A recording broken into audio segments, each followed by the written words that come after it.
Exaltemos a Jesucristo. Su perdón llega más allá de lo que podemos comprender. Dios es infinito,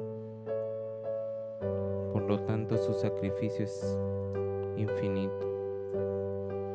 Es poco lo que en realidad podemos comprender de Él, pero en lo que comprendamos, seamos agradecidos con tanto amor para quien no se lo merecía.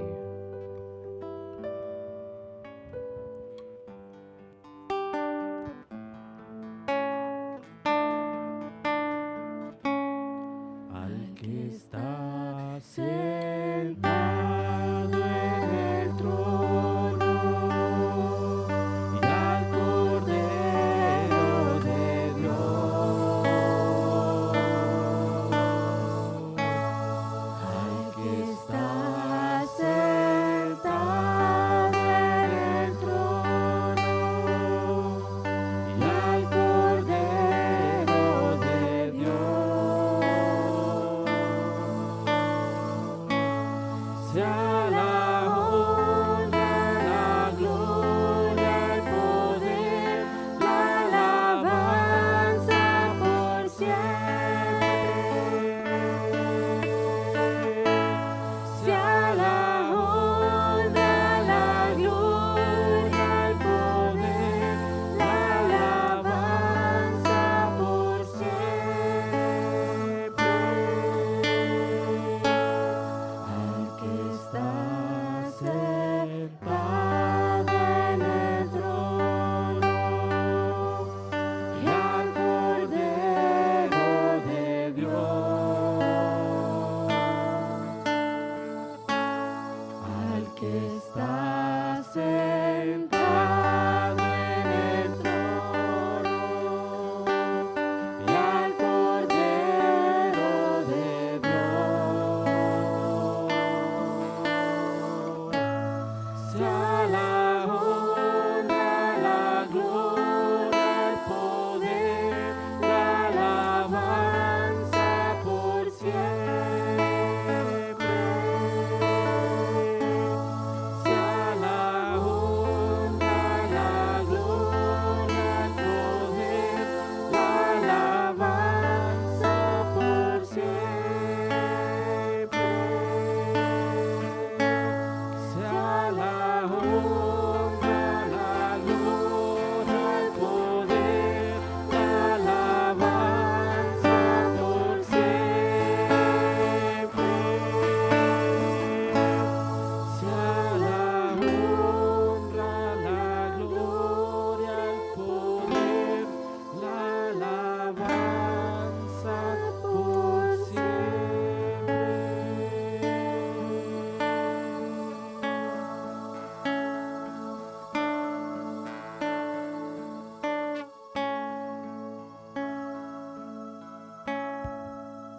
Alabemos a Jesús, ese que está sentado ahí en el trono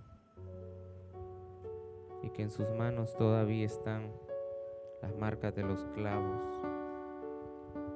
en cuyos pies están también esas marcas de clavos, en cuya cabeza se han de distinguir los raspones de las espinas, que murió por darnos vida a nosotros.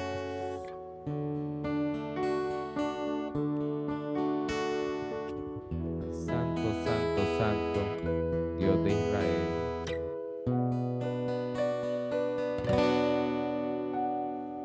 Santo, santo, santo es el Dios de Israel.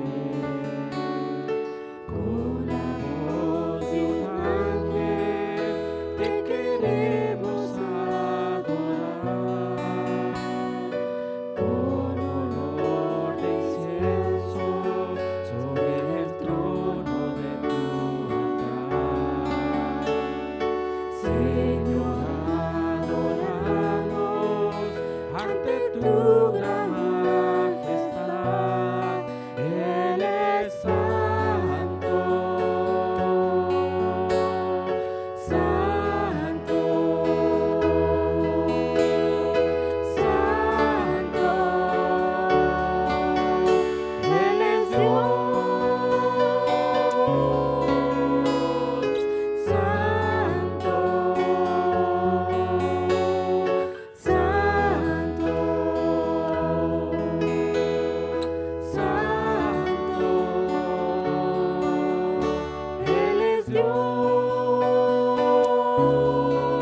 Santo, santo, tres veces santo y sublime nuestro Dios, ese Dios que nos ha amado profundamente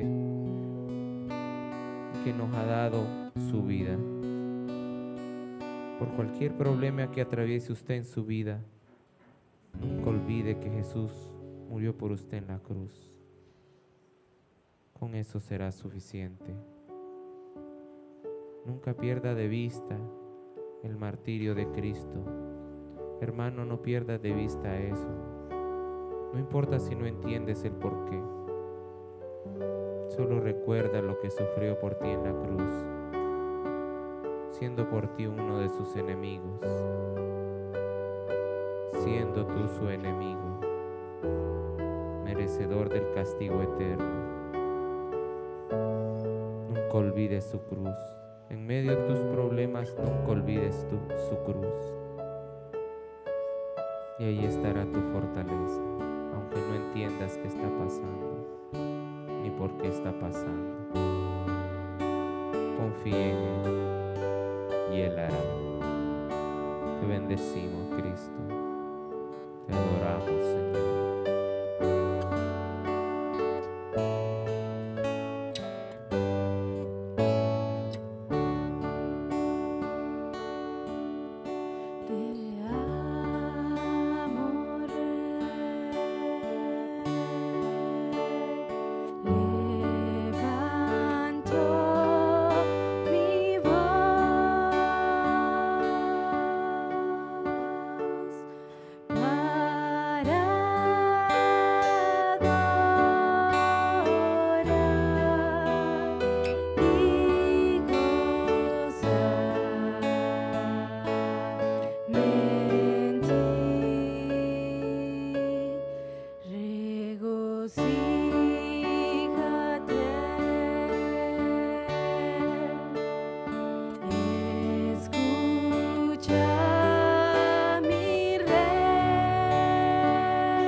Alabe al Señor. Dice la Escritura que Él al final mirará el fruto de su sufrimiento y se va a sentir satisfecho. Que Él se pueda sentir satisfecho de ti, de que no menospreciaste el amor que te dio, su cruz, sus espinas, sus golpes, todo ese amor, que Él pueda verte y pueda regocijarse del fruto de su aflicción en ti, que Él pueda sentirse feliz.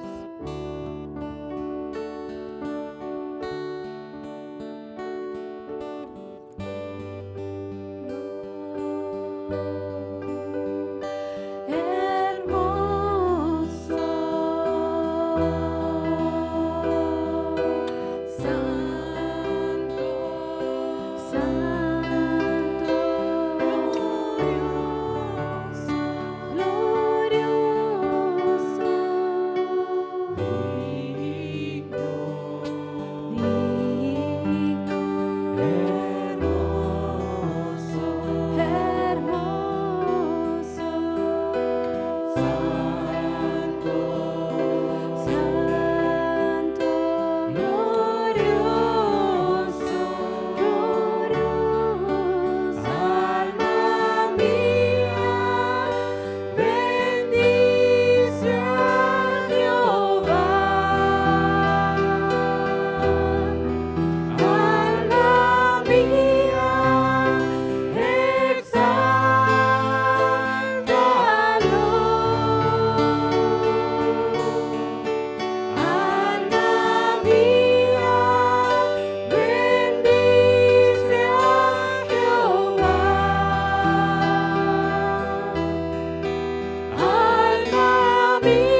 olvidemos ninguno de sus beneficios que con amor nos ha dado,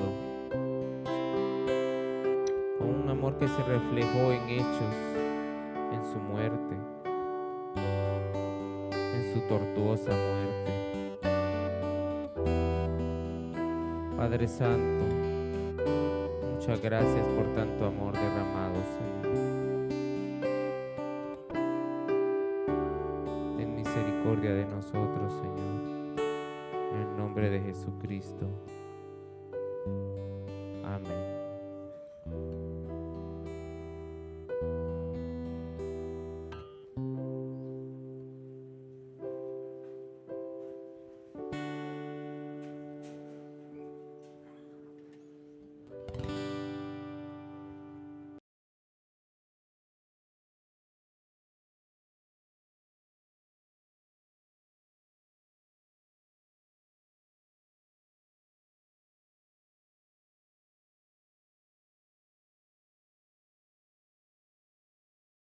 Reciban la más cordial bienvenida. Qué bueno es saber que hay personas que están viendo este video y mi oración a Dios es que Él pueda hablar.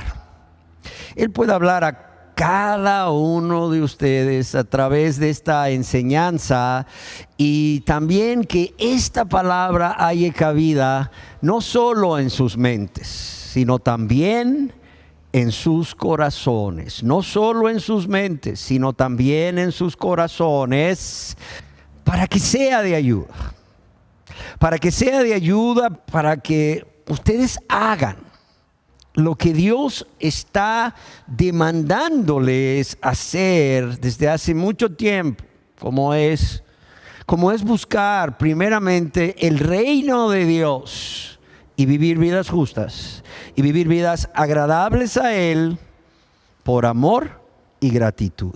Claro está, con la ayuda del Espíritu Santo.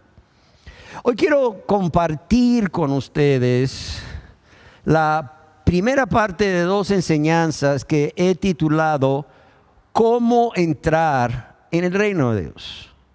¿Cómo entrar en el reino de Dios? Y para ello yo deseo leerles en la Biblia la palabra de Dios, lo que el Señor expresó a sus discípulos al respecto allá en el Evangelio según San Mateo, capítulo 13, verso 44 al 46, cuando les dice: además, el reino de Dios es semejante a un tesoro escondido en un campo, el cual un hombre halla y lo esconde de nuevo.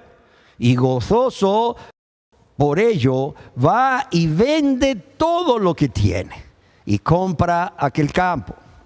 También el reino de Dios es semejante a un mercader que busca buenas perlas.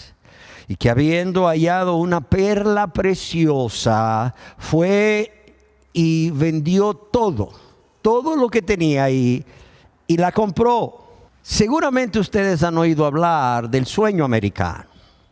¿Qué es el sueño americano? El sueño americano, en inglés, the American Dream, también conocido como el sueño estadounidense, en general puede definirse como la igualdad de oportunidades y libertad que permite que todos los habitantes de Latinoamérica logren sus objetivos en la vida únicamente con el esfuerzo y la determinación en ese país del norte, es decir, en los Estados Unidos de Norteamérica. Hoy, esa idea expresada por primera vez en 1931 por el historiador estadounidense James Truslow Adams se refiere a que la prosperidad depende de las habilidades de cada persona y del esfuerzo que ponga en su trabajo, no de un destino regido por determinada jerarquía social o tipo de gobierno.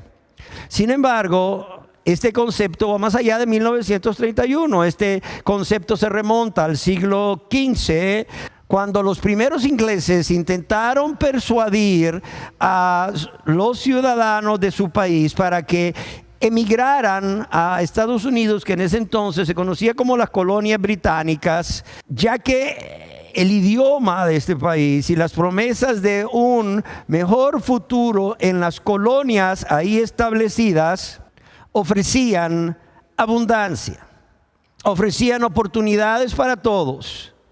Y es así como Estados Unidos se convirtió desde el siglo XV, igual en el siglo XVII, como la tierra de la abundancia, la tierra de las oportunidades y la tierra de destino para muchos. Ahora bien, ¿qué son capaces de hacer las personas de América Latina? Y no solo de América Latina, de otras naciones del mundo. ¿Qué son capaces de hacer para alcanzar este sueño americano, este sueño estadounidense? Yo creo que todos estamos familiarizados con las caravanas que cada cierto tiempo salen de nuestro país hacia los Estados Unidos.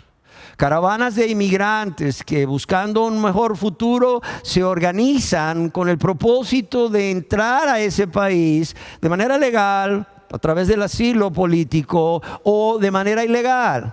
¿Para qué?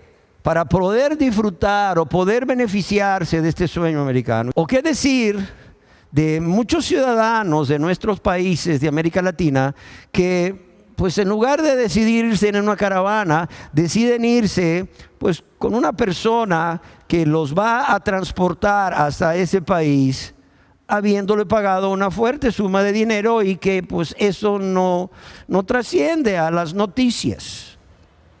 Según estadísticas, se estima que poco menos de un tercio de los emigrantes a los Estados Unidos son ilegales. Y la verdad yo creo que este número es mucho mayor. ¿Por qué? Porque como estas personas entran a ese país de manera ilegal, de contrabando, por así decirlo, es difícil calcular el número. Se cree que el 80% de la población de inmigrantes ilegales proceden de México, de Centroamérica y de América del Sur. Otro 20% de algunos países de Europa, África y Asia que viajan a América Latina y a través de los países de América Latina entrar de manera ilegal a Estados Unidos. De todos los inmigrantes ilegales en los Estados Unidos, se calcula que entre 25 y 40% entraron al país con un visado legal. Sin embargo, se quedaron ahí después que expiró el tiempo de sus visados y el resto entró de manera clandestina. De estas entradas clandestinas, alrededor de 97% se produce en la frontera entre México y Estados Unidos. Y se cree que quizás solamente un 1% entra a través del mar. La mayoría de los migrantes entran clandestinamente en camiones que pasan la frontera, si bien se ha observado muchos casos en que lo hacen a pie, como es el caso de las caravanas, y luego toman el ferrocarril, conocido como La Bestia en México, a través del cual atraviesan todo México, incluso por túneles especiales que los narcotraficantes no solo usan para traficar drogas, sino para el tráfico ilegal de personas. Y aunque, como decíamos, se desconoce a ciencia cierta el porcentaje de personas que entran a Estados Unidos de manera clandestina, óigalo bien, se estima que anualmente hay alrededor de 3 millones de personas que entran ilegalmente a los Estados Unidos, de todas las edades. Pero también se viene observando que ante este auge de personas que están migrando hacia los Estados Unidos, no solo de manera individual o con sus familias a través de un coyote, como se le conoce a la persona que trafica con ilegales, sino a través de las caravanas, se ha estado observando una serie de incidentes como la toma de rehenes por algunas organizaciones denominadas maras o narcotraficantes y la extorsión. Circunstancia que cada vez, óigalo bien, pone más en peligro o en riesgo la vida de los migrantes, especialmente los más vulnerables, los jóvenes, las mujeres y los niños. Óigalo bien, en 2008 las cifras indicaban que el 88% de los migrantes detenidos eran mexicanos, seguidos por ¿quién creen ustedes? Por hondureños, seguidos por hondureños, guatemaltecos y salvadoreños. ¿Qué decir de los precios que estas personas pagan? Claro está, varían. Los precios varían según el país de origen y según la seguridad o la garantía de éxito que la persona que trafica ilegales le ofrezca a sus clientes, porque esto es lo que son. Los migrantes pagan alrededor de, no lo sé, desde $4,000, $5,000 hasta $10,000. Hay algunos que van pagando dependiendo del país que vayan cruzando y otros que pagan de un solo al inicio, y esto es más costoso para de alguna manera obtener la seguridad de que la persona que los transporta hacia Estados Unidos les va a dar la garantía de que cruzarán la frontera y llegarán con sus familiares o amistades que generalmente los están esperando en ese país. Ahora bien, yo les quiero decir algo, a pesar de todo esto, o sea, las posibilidades de éxito sí hay, por eso la gente se va para Estados Unidos, porque hay posibilidades de éxito, pero también las posibilidades de que estas personas sean abandonadas en el camino, sean objeto de secuestros, sean objetos de abusos físicos y abusos sexuales, es cada vez mayor y cada vez es mucho menos seguro llegar a este país. Por eso entre una mayor cifra paguen las personas y entre más conocida sea la persona que los va a llevar y más posibilidades de éxito ha tenido llevando a otras personas, es que realmente las personas invierten todo lo que tienen, aunque tengan que pagar más con tal de llegar, ellos o sus esposas o sus hijos o sus esposas con sus hijos. Yo quiero decirles que las razones por las cuales estas personas están migrando a Estados Unidos son muchas. Generalmente es por la búsqueda de una vida mejor que no se les ofrece en su país, por muchas razones, ya sea para ellos mismos o para sus familias, y a veces es la búsqueda de trabajo que también no encuentran en su país.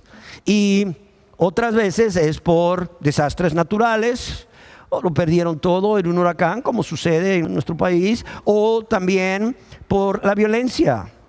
Hoy los barrios y colonias están realmente gobernados por estos grupos llamados maras, y realmente la delincuencia es muy alta, la inseguridad es muy alta. Entonces las personas tienen que emigrar a causa de esto. Muy pocos por persecución política. Y quiero decirles que en muchos casos, a pesar de que los inmigrantes están dispuestos a vender todas sus posesiones, aún a usar sus ahorros, sus prestaciones, etcétera, y aún están dispuestos a obtener dinero prestado de sus familias para completar la cantidad en efectivo que les cobran estas personas que los transportarán de manera ilegal a Estados Unidos. Además de que estas personas dejan padre, dejan madre, dejan esposa, dejan esposo, dejan hijos, etcétera, dejan amistades, sabiendo que pueden correr riesgos a lo largo de la travesía. Estas personas se van en busca del sueño americano y no lo encuentran. Realmente no alcanzan el sueño americano. ¿Por qué razón? Porque no pudieron ingresar al país finalmente y se quedaron viviendo en México. Segundo, porque ingresaron de manera ilegal, de manera clandestina al país, pero murieron en el desierto. Y los que no murieron, ¿verdad?, fueron rescatados a tiempo por la Guardia Fronteriza y fueron deportados a sus países, perdiendo todo el dinero que estas personas habían invertido. Y ahora no solo pues tienen más deudas de lo que antes tenían, porque tuvieron que pedir prestado para pagar al coyote, sino que también no tienen nada, están peor que como se fueron, tristemente.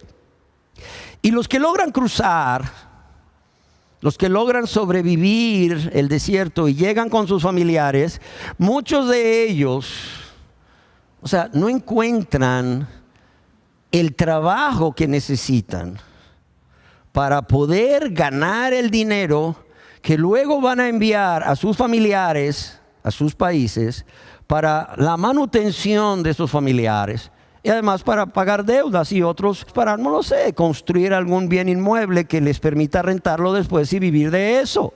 Además, la vida que viven allá, muchos de ellos, para poder hacer esto que les acabo de mencionar, tienen que vivir 6, 7 personas en un pequeño apartamento. Algunos me han comentado que pues su dieta básicamente, para ahorrar lo más posible o lo más que se pueda, son papa cocida, mínimos maduros. Otros les va mejor, no lo puedo negar. ¿Sí me entienden? Pero, ¿qué decir de las familias? Se va el esposo, se va la esposa, se desintegran los matrimonios porque el que se va de manera ilegal luego conoce a otra persona allá y pues luego se busca otra pareja allá y a los 2, 3 años se olvida de la familia, de los hijos, ya no envía dinero, el propósito por el cual se había ido ya no se cumple. ¿Y qué les puedo decir? Se desintegran los matrimonios, se desintegran las familias con un daño emocional y social increíble para los hijos. Y cuando leí este artículo y cuando meditaba en la realidad del migrante de nuestro país o de cualquier país, me dio mucha tristeza el pensar, óigalo bien, cuán dispuestos están estas personas a sufrir, a padecer, ellos y muchas veces hijos menores, hijos pequeños incluso. ¿Cuán dispuestos están a padecer? ¿Cuán dispuestos están a sufrir? ¿Cuán dispuestos están a negarse a comodidades y aún a arriesgar su vida para llegar a Estados Unidos tras el sueño americano?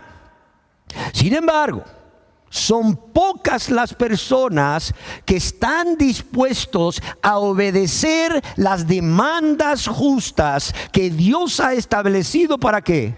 Para entrar en su reino, para entrar en su reino glorioso, donde, por cierto, ser ciudadano del cielo es de infinito mayor valor que el hecho de estar ilegal en Estados Unidos, o es de infinito mayor valor que el hecho de lograr, después de un largo tiempo, ser ciudadano de ese país y lograr los beneficios que los ciudadanos gozan. Yo pensaba, 3 millones al año de personas intentando llegar a Estados Unidos. Yo decía, 3 millones de personas haciendo el mismo intento para entrar en el reino de los cielos. ¡Wow! Eso no se ve. No se ve.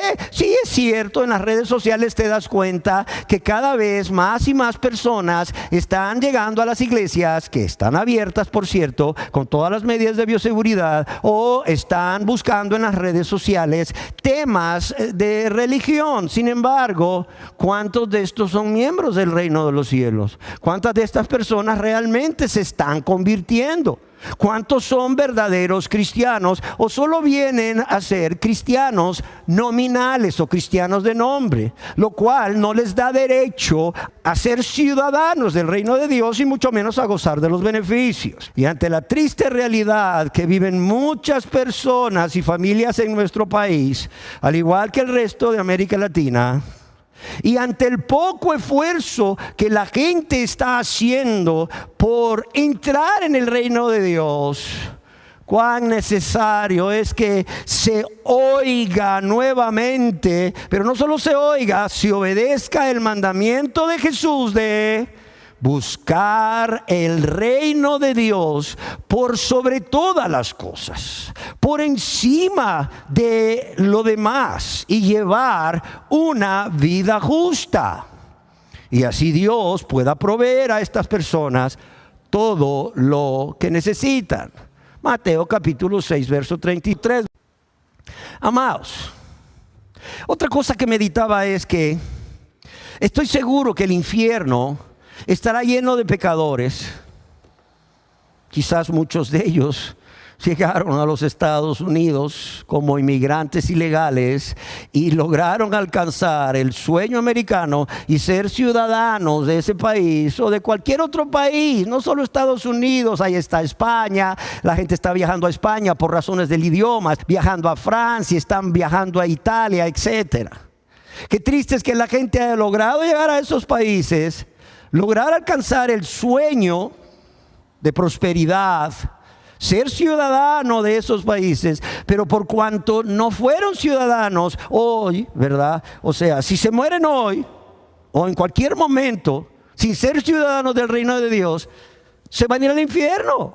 Claro, va a estar lleno de pecadores que no atendieron el llamado del Señor. ¿Por qué? Porque valoraron más a una persona, al grado de convertirla a su ídolo. Valoraron más una cosa, un bien material, un pecado, al grado de convertirlo a su ídolo, o planes y metas terrenales y temporales más que a Dios, más que a Cristo, más que esa grande salvación que Dios ofrece a todo pecador por medio de la fe en Jesucristo, en su gracia, en su amor y misericordia por los pecadores.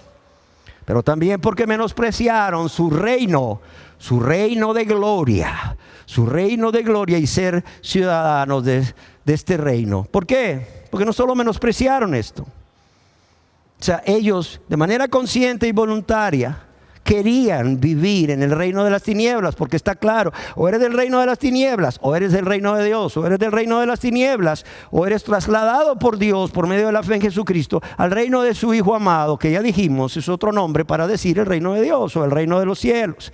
Qué triste. Es más, yo considero que presten atención a esto. El castigo será mayor para todas aquellas personas que ya sabiendo cuán valioso es el reino de Dios o de los cielos, no se convirtieron a Dios. No se convirtieron a Dios para amarle, para vivir para Él y para ser ciudadanos de este reino. Y bueno, confiando que entre las personas que están viendo este video hay algunas personas, y yo esperaría que muchas que desean buscar primeramente el reino de Dios y su justicia, o vivir una vida justa, recta, agradable a Dios en santidad, y vivir para Él y no seguir viviendo para las añadiduras y usar a Dios como un medio para alcanzar las añadiduras, porque tristemente eso es lo que sucede. Usan a Dios como un medio para alcanzar las añadiduras, no como un fin, porque no quieren someterse a Él, no, para nada. Yo espero que, en vista de que hay personas así que quieren entrar en el reino y que ya no quieren buscar las añadiduras, sino al reino y al Rey de Gloria, es que voy a estar compartiendo estas dos enseñanzas de cómo entrar en el reino de Dios. En esta primera parte yo les compartiré cinco de varios principios que podemos encontrar en estas dos parábolas que se conocen comúnmente como la del tesoro escondido y la perla preciosa, o la perla fina, o la perla de gran valor o de gran precio, ¿verdad? Como una introducción para la segunda parte, en donde con la ayuda de Dios y su palabra también vamos a estar compartiéndoles lo que Dios en su soberanía demanda en toda persona que quiere entrar en el reino de Dios, y siempre basado en estas dos parábolas. Y el primer principio que encontramos es que para todos aquellos que realmente han decidido buscar el reino de Dios y vivir vidas justas, el reino de los cielos es real. O sea, no es algo que yo soñé, no es una revelación personal, no es algo que uno de estos gurús religiosos o falsos profetas y maestros dijo y yo lo creí. No. El reino de los cielos es real. Si hay algo real en la Biblia es Dios. Si hay algo real en la Biblia es su Mesías, su Cristo, Jesús. Si hay algo real en la Biblia es un cielo, un infierno.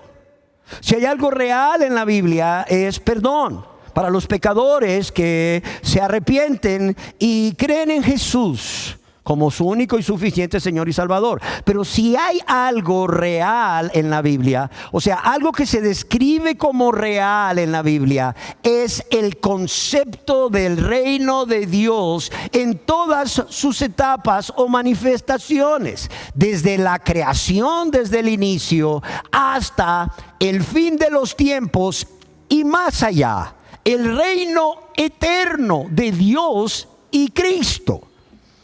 Y amados y amadas, ¿cómo podemos estar seguros que este reino es real? Bueno, lo dice Dios en su palabra. La Biblia es la palabra de Dios y debemos creerla. Pero también veamos aquí quién nos lo dice.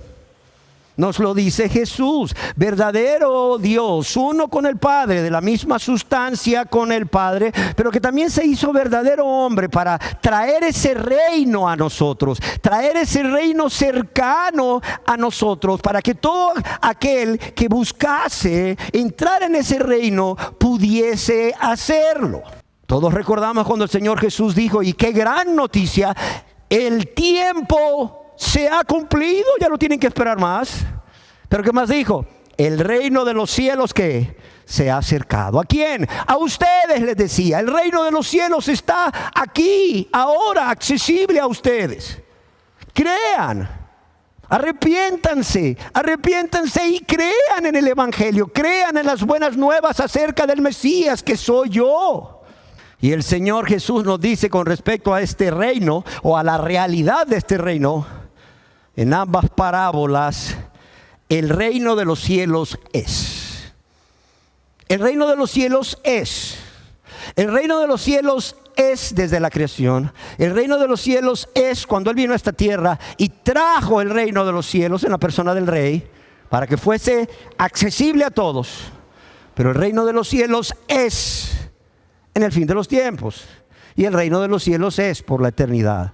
El reino de los cielos es real y está aquí presente en sus diferentes manifestaciones a lo largo de la historia. Por eso cuando el Señor dice el reino de los cielos es, obviamente que está dando por hecho que existe. Además, si leemos ambas parábolas, vemos que el Señor Jesús compara el reino de los cielos ¿con qué? Con cosas que son reales, con cosas que existen, con cosas que eran reales para las personas de su tiempo, con cosas que son reales para las personas que lo estaban escuchando, como un tesoro escondido, lo cual era muy común en Palestina, como ya hemos visto, o como una perla de gran precio, las cuales eran perlas que no solo costaban mucho, sino que eran muy admiradas. A la gente le gustaba usar perlas. Era sinónimo de un estatus social muy alto, sinónimo de riqueza, y además les gustaba apreciar la belleza de las perlas. Por eso estaban dispuestas, los que podían obviamente, pagar lo que fuera, ¿no? El Señor Jesús está diciendo el reino de los cielos es comparable a. Dice, el reino de los cielos que es real es comparable con algo real. Lo voy a comparar con algo real. Algo que ustedes saben que existe. Un tesoro escondido o una perla de gran precio, una perla preciosa. Otro principio que encontramos en estas parábolas con respecto al reino y que tiene que ver en cómo entrar al reino. Cómo entrar al reino es que el reino de los cielos siempre ha estado ahí. No solo es real, siempre ha estado ahí y es accesible a todo pecador. Es accesible a todo pecador. Y siempre ha estado ahí desde la creación del universo hasta la eternidad. Y así como ese tesoro estaba en ese campo, desde el mismo momento en que su dueño lo escondió, o desde el mismo momento que Dios creó esa perla preciosa, que tiempo después sería encontrada por alguien en el fondo del mar y luego sería comprada por este mercader que Jesús nos describe en la parábola, que vendió todo lo que tenía para comprarla.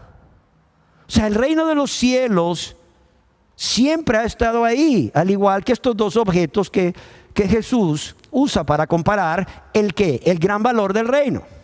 Ahora bien, el hecho de que el tesoro estuviese escondido o no estuviese a la vista de las personas que pasaban por ese campo, o que la perla preciosa no hubiese sido encontrada aún por el mercader, y pues este no sabía de su existencia, no hace que ambos objetos de gran valor, o sea, no solo que no existiesen, sino que tampoco estuviesen al alcance de ellos. ¿Por qué? Porque los dos lo encontraron. Dice, el reino de los cielos es semejante a ¿qué? O sea, a un hombre que encuentra un tesoro escondido. Lo encontró. o es semejante a un mercader que busca buenas perlas y que habiendo hallado una perla preciosa, la encontró. Un tercer principio es que el reino de Dios es de inestimable valor. En ambas parábolas vemos cómo el Señor está comparando este reino glorioso ¿con qué? Con un tesoro escondido, tesoro de gran valor.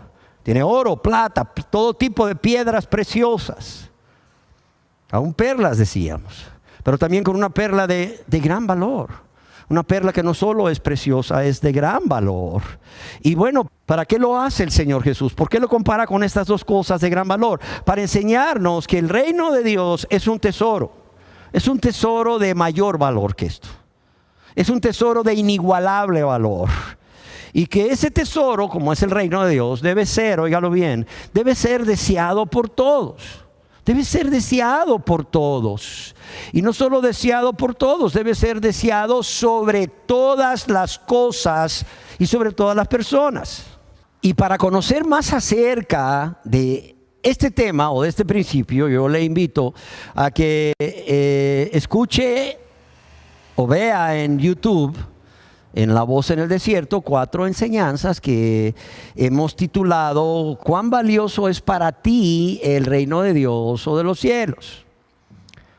Habiendo dicho esto, pasemos al cuarto principio que encontramos y que es de vital importancia que usted entienda para saber cómo entrar.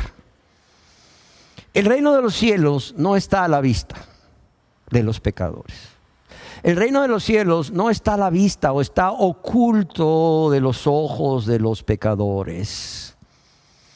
Y yo quiero recordarles que el reino de Dios o de los cielos comprende el concepto de que Dios entra en este mundo para hacer valer o prevalecer su gloria, su poder y sus derechos contra el dominio de Satanás y todos aquellos que son miembros de este reino espiritual perverso, cuyo príncipe es Satanás, y el rumbo actual de este mundo. Y yo deseo dejar en claro que no se debe tener la idea que este poder de Dios en su manifestación actual de su reino en la iglesia es material, es político. Su manifestación es espiritual. El reino no es una teocracia político-religiosa, sino que es espiritual. No es asunto de, no lo sé, activismo social o político para mejorar las condiciones socioeconómicas o morales de esta sociedad en que vivimos.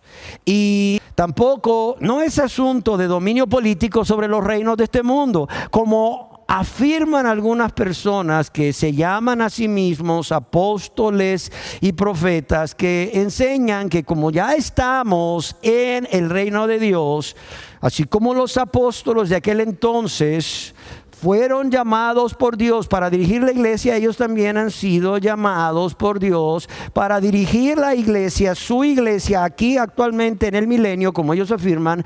Y los profetas de este movimiento también afirman que tienen derecho para gobernar sobre los líderes o gobernantes de las naciones, porque bueno, Samuel tenía una fuerte influencia sobre el rey Saúl y vemos como Natán tenía una fuerte influencia sobre el rey David. Pero eso no es cierto, eso no es cierto. Además es necesario que quede claro a todos nosotros que no es el propósito de Dios en este tiempo ni redimir ni reformar el mundo. Él está trabajando en las mentes y en los corazones de las personas por medio de su palabra, por medio del evangelio, por medio de su Santo Espíritu, trayendo convicción de pecado a las personas, guiándoles al arrepentimiento y a la fe en Jesucristo como su único y suficiente Salvador, por cuanto Él está estableciendo su reino desde su venida en el corazón de los creyentes. Por eso está oculto, no al creyente, sino a los no convertidos. Quizás usted se pregunte, ¿por qué este reino de Dios en su manifestación actual no está a la vista o está oculto de los ojos de los impíos? Es decir, de aquellas personas que pues Dios llama así en su palabra, porque en su egoísmo y en su rebeldía, de manera consciente y voluntaria, pues no han querido convertirse a Dios. Sí, no han querido convertirse a Dios ni sujetarse a su señorío. Y yo quiero detenerme en este principio. Yo quiero detenerme en este cuarto principio por la importancia que tiene, ya que hay muchas personas que van caminando por ahí que creen que son cristianos, que creen que son hijos de Dios, que son miembros o ciudadanos del reino de Dios, cuando en realidad no lo son. No lo son. No lo son. Y tú lo puedes ver en su vida. Dios nos dice en su palabra que el reino de Dios no es comida ni bebida, sino justicia, gozo y paz en el Espíritu, o por medio del Espíritu. O sea, tú no ves en estas personas esa vida de justicia, esa vida recta, esa vida de santidad, esa vida de obediencia a los mandamientos de Dios en cualquier lugar y en cualquier circunstancia, pero tampoco ves en ellos ese gozo y esa paz que es fruto del Espíritu. No lo ves. No lo ves. Por eso te das cuenta que están engañados.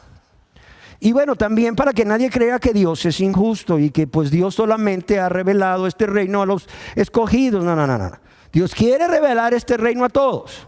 Ahora, ¿por qué está oculto de los ojos de los inconversos, de los impíos, de los pecadores? Bueno, hay varias razones, permítanme mencionar algunas, para que no crean que Dios es injusto. No. Él no quiere que ninguno perezca, sino que todos procedan al arrepentimiento. Amén. Y una de las razones por la cual este reino está oculto a estas personas es porque, como ya vimos, en la manifestación actual del reino, Dios siempre manifiesta su gobierno en el corazón de los creyentes, en el corazón de su pueblo, en su iglesia, en sus redimidos.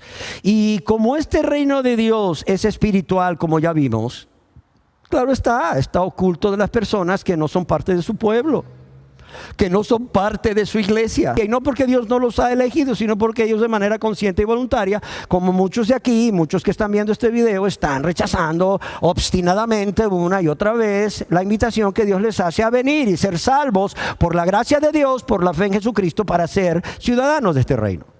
Amén.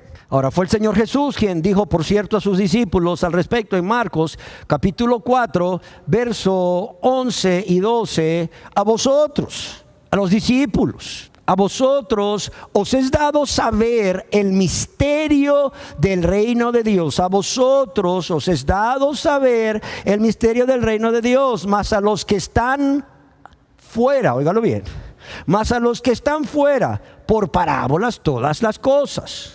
¿Para qué? Para que viendo vean y no perciban, y oyendo oigan y no entiendan, para que no se conviertan y no les sean perdonados sus pecados. Y wow, yo no sé si a usted le impacta, le impresiona lo que el Señor Jesús, Dios de amor y misericordia, el Salvador de todos, aquellos que se arrepienten y creen en Él, dice al respecto. Dice, para que no se conviertan y les sean perdonados los pecados. ¿De quién está hablando Jesús aquí?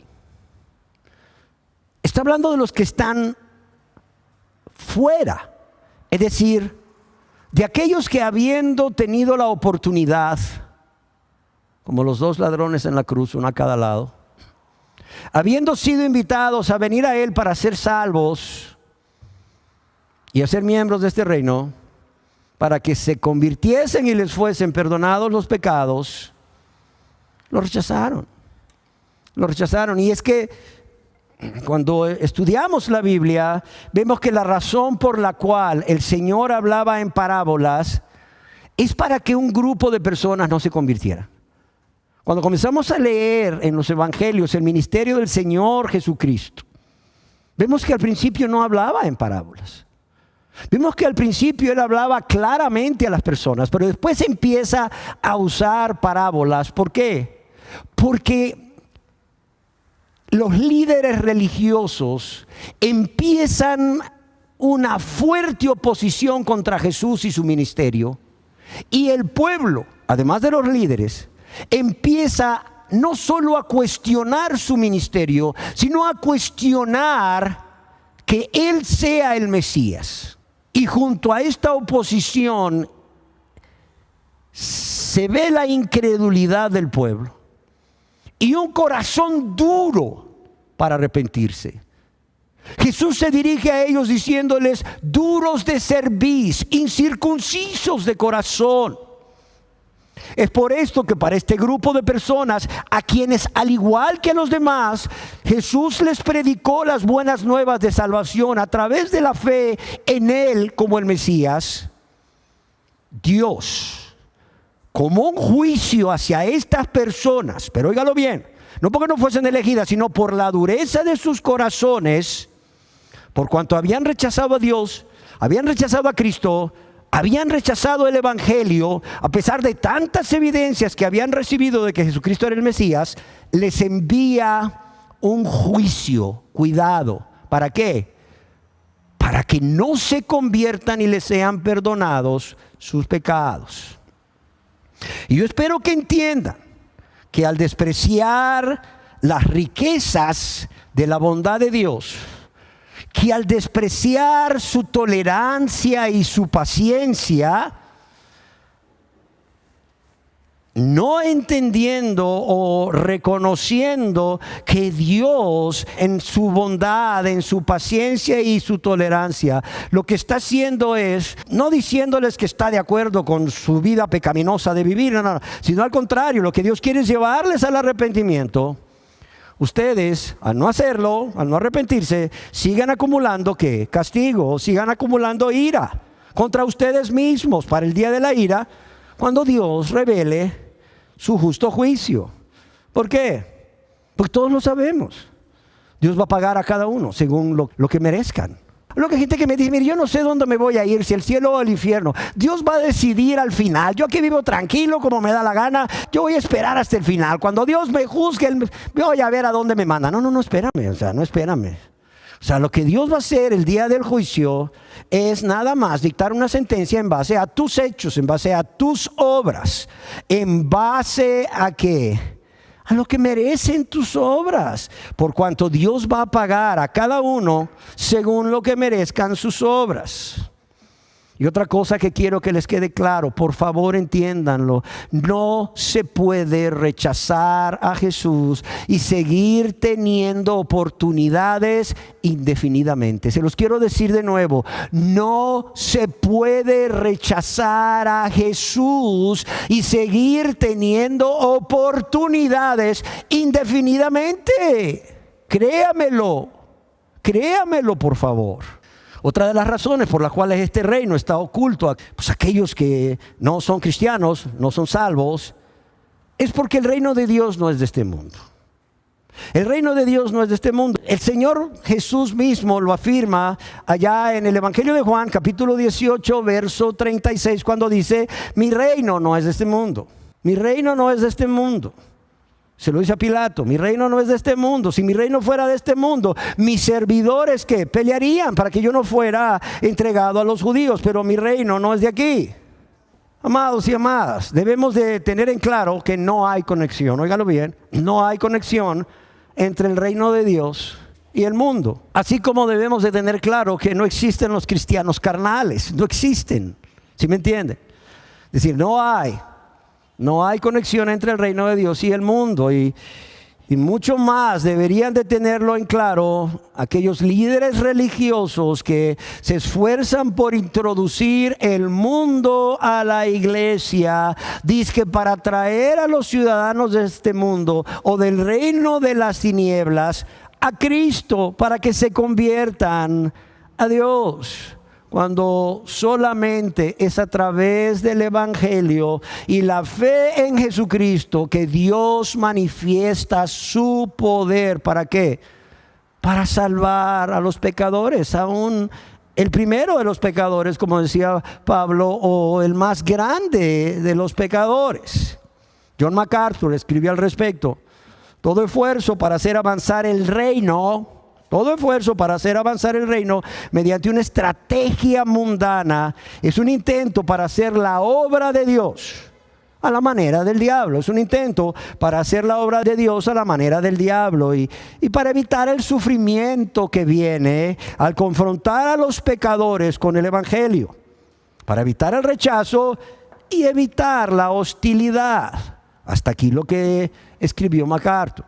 Una tercera razón por la cual el reino de los cielos está oculto a los pecadores o está encubierto es porque Satanás, quien es el Dios de este siglo, ha cegado el entendimiento o ha cegado la mente de los incrédulos. ¿Para qué? Para que no puedan contemplar la gloriosa luz del evangelio de la gloria de Cristo. O para que no puedan contemplar, no puedan ellos concentrarse, por así decirlo, dedicarse a meditar ¿en qué? En las buenas noticias acerca de Cristo que brilla ante ellos en la palabra de Dios. Segunda de Corintios capítulo 4 verso 4. ¿De quién está hablando aquí el apóstol? De un grupo de personas que se iban a perder, es decir, iban a ser condenados eternamente por Dios. ¿Dónde? Pues en el lago que arde con fuego y azufre.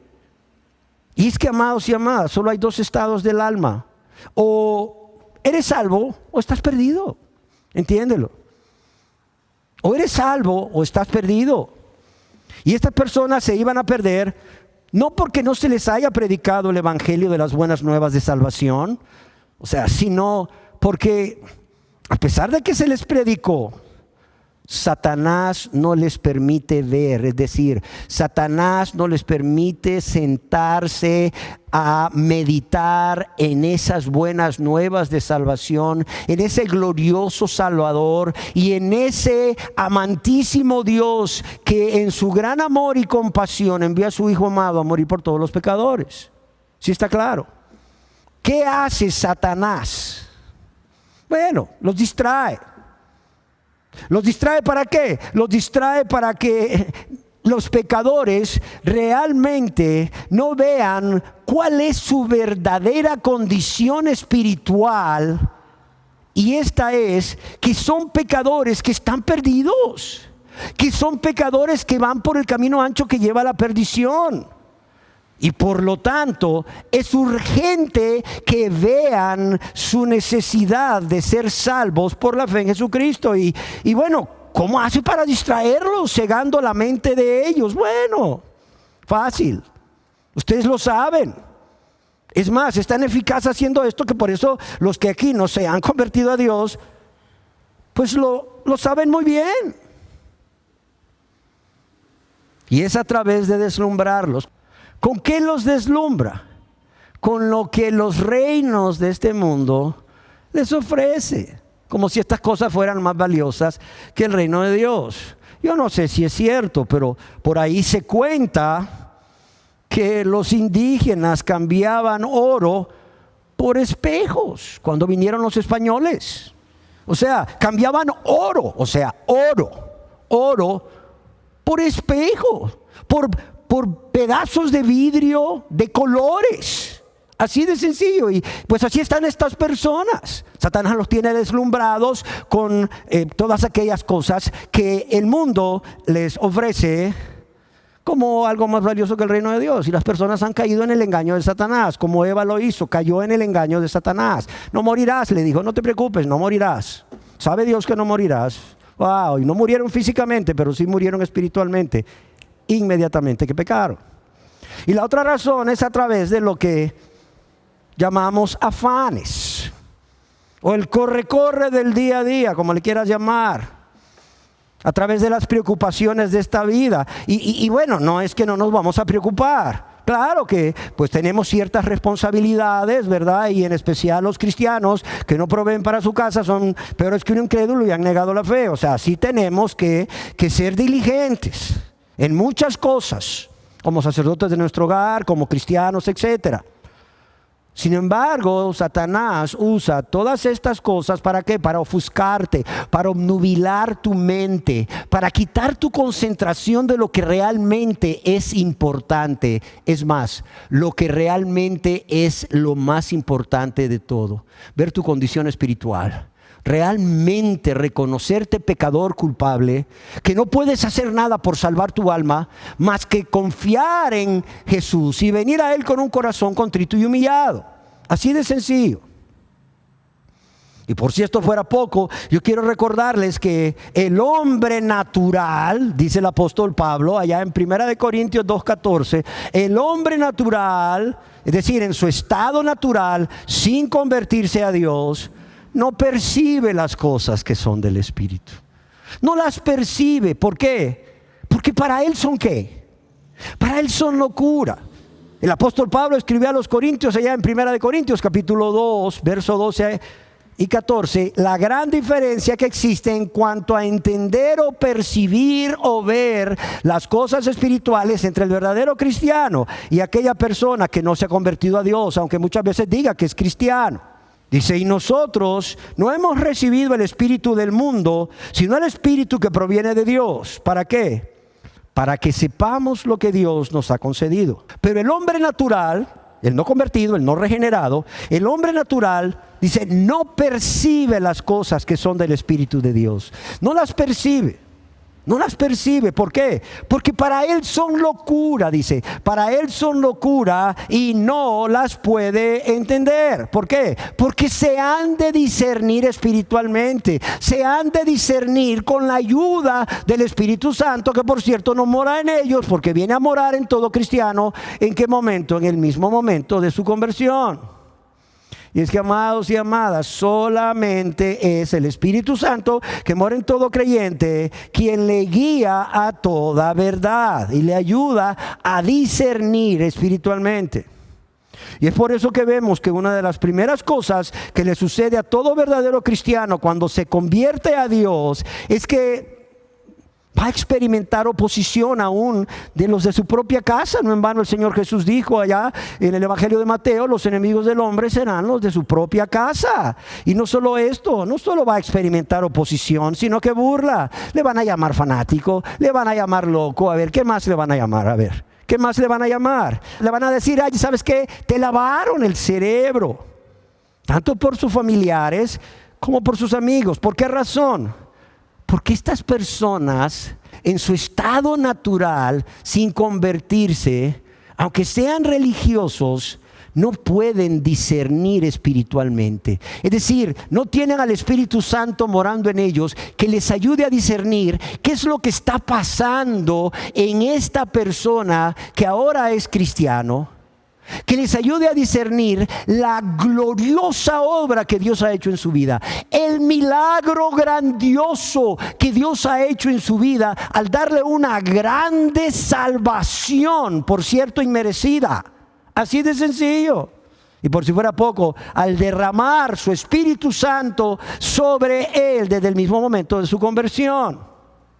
Y menos que vayan a entender el privilegio de todo cristiano de padecer por Cristo, de poner la otra mejilla, de caminar la segunda milla, de negarse a sí mismos y de tomar la cruz cada día. Y bueno, si es necesario perder la vida por Cristo, pues también. Y no lo entienden, ¿por qué? Porque como dijo el apóstol Pablo, o para el hombre natural o no convertido, esto es locura. Esto es locura y no las pueden entender. Ahora bien, quizás usted se pregunte, wow, ¿qué debe suceder en la vida del pecador para que el reino de Dios en su manifestación actual sea visible a él? O ya no esté oculto a sus ojos. Bueno, como ya lo dijimos, el reino de Dios está aquí, ¿a dónde? En su pueblo, en el corazón de su pueblo, en la iglesia. En el corazón de aquellas personas que son llamadas a salir de este mundo para vivir una vida llena de amor y consagración a Dios, su Rey y Salvador. Por tanto, el pecador debe ser trasladado por Dios, por la fe en Jesucristo, del reino de las tinieblas al reino de su Hijo amado. Es una obra sobrenatural que solo Dios puede hacer en la vida de todo pecador y quiere hacer, por cierto. Y ahora quiero que pasemos al quinto y último principio que deseo compartirles. Y que, por cierto, encontramos en ambas parábolas. ¿Y cuál es este quinto y último principio? Hay más, obviamente. Que entrar en el reino de los cielos, o de Dios, es un acto personal. Es un acto personal. Y esto es necesario que lo entiendan. Yo veo cómo hay esposas, sobre todo, que quieren entrar cargando a su esposo al reino de Dios. Y ahí están dándole largas. Y cuando yo lo detecto en la consejería, cuando podíamos dar esa consejería, ¿verdad?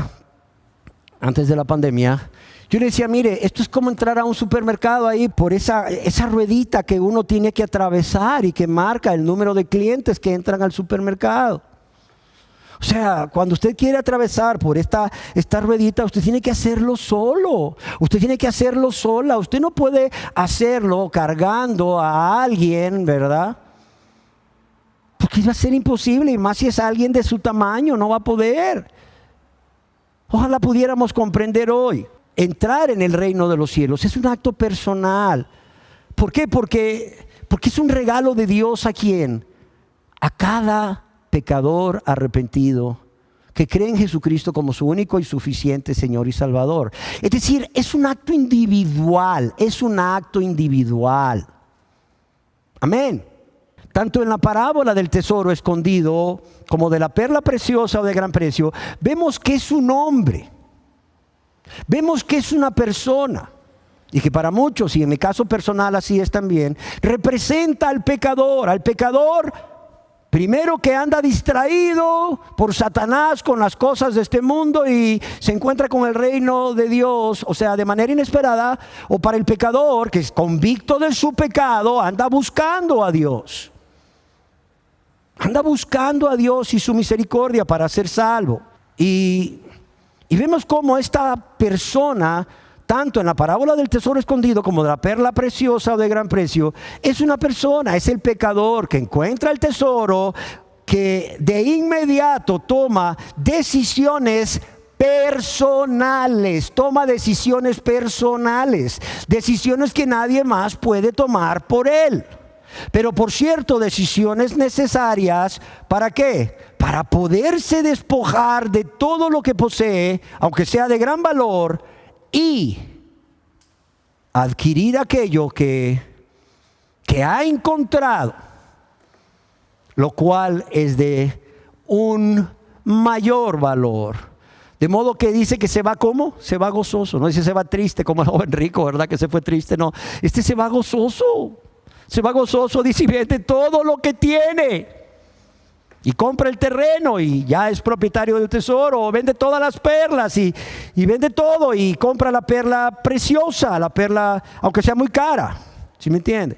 Por lo que yo confío que les quede muy claro que esto es algo personal. Dios es un Dios personal. Jesús es un Salvador personal.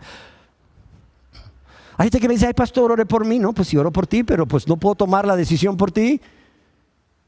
¿Sí me entienden?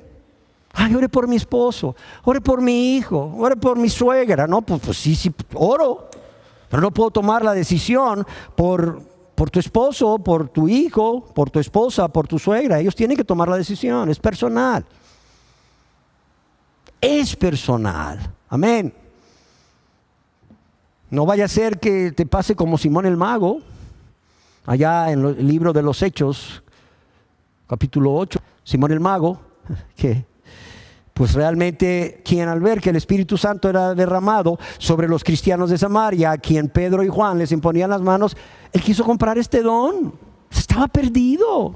Es decir, había estado con Felipe todo este tiempo, había renunciado a su magia, se había deshecho de todo aquello que tenía que ver con su magia, había dejado de engañar a la gente, diciendo este es el gran poder de Dios, por cierto, y andaba con Felipe todo el tiempo y atónito de los milagros que hacía Dios a través de Felipe, pero sin embargo el reino de los cielos estaba oculto a él. ¿Por qué? Porque no se había convertido. Parecía cristiano, pero no lo era. Cuando Pedro y Juan vienen y le dicen: arrepiéntete de esta tu maldad y ruega a Dios para que sea perdonado el pensamiento de tu corazón, o como otras Biblias lo traducen, o el haber pensado de esa manera, o el haber tenido la mala intención en tu corazón. Este hombre, en lugar de arrepentirse y rogar a Dios que le fuera perdonada la maldad de su corazón, porque estaba en hiel de maldad y amargura, ¿saben qué hizo? Le dijo a Pedro y a Juan: oren ustedes por mí. Oren ustedes por mí. Oren. No, era él que tenía que orar. Y le dijeron: ¿sabes qué? Arrepiéntete, y no solo orar, actuar. Arrepiéntete y ruega a Dios. Si quizás te sea perdonado. Pero este hombre dice: oren por mí. Por tanto, querida persona que está viendo hoy este video, si usted no se ha convertido a Dios, usted debe entender que es su responsabilidad. Es su responsabilidad buscar sin cesar, óigalo bien, es su responsabilidad buscar sin cesar el reino de Dios hasta encontrarlo. Hasta encontrarlo. ¿Por qué? Porque es real. Porque es real. Porque está ahí. Porque está ahí, al alcance suyo.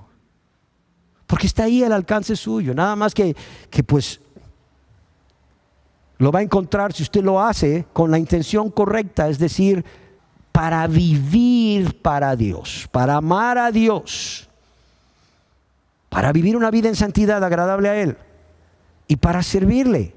Y para extender su reino, no por las añadiduras, cuidado, no por las añadiduras, no por los beneficios. Y si usted hace eso con intención correcta, yo le aseguro que lo va a encontrar. ¿Por qué? Porque yo lo encontré. Porque muchísimos lo han encontrado. Así de sencillo. Y quiero terminar preguntándoles: si el reino de Dios es real, si el reino de Dios ha sido hecho cercano a usted, porque el Rey vino a esta tierra en persona y ahora está aquí en la persona del Espíritu Santo, ¿qué le impide? ¿Qué le impide entrar? ¿Qué le impide entrar?